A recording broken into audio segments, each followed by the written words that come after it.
আমিন ওই বান্দাকে এই দুনিয়ার চাইতে 10 গুণ বড় জান্নাত দেব, যে এই দুনিয়ার চাইতে এই দুনিয়ার তুলনায় 10 গুণ বড় জান্নাত একেবারে নিম্ন স্তরের মুমিন বান্দাই পাবে। জোরে বলুন না সুবহানাল্লাহ।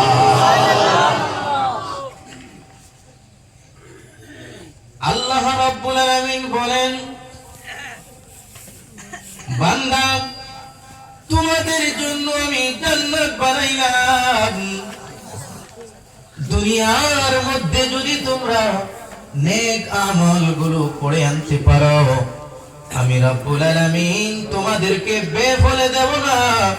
সামান্য কষ্ট করার কারণে এই দুনিয়ার চাইতে 10 গুণ বড় জান্নাত দেব। আমরা এই সামান্য দুনিয়ার জন্য কত মানুষকে খুন করি, কত মানুষকে অসুবিধা করি, কত মানুষের ঘর ভাঙি, কত মানুষকে কষ্ট দেই, মুখের দ্বারাই কষ্ট দেই, হাতের দ্বারাই কষ্ট দেই। আল্লাহ রাব্বুল আলামিন বলে, বান্দা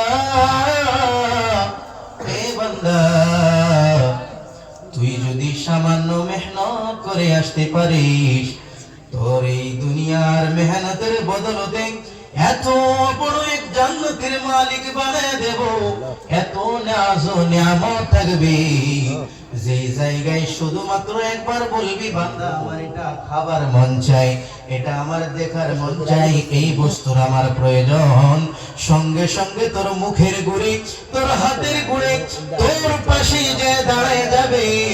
এই সামান্য দুনিয়ার জন্য নিজের জান্নাতকে নষ্ট করিস না, নষ্ট করিস না।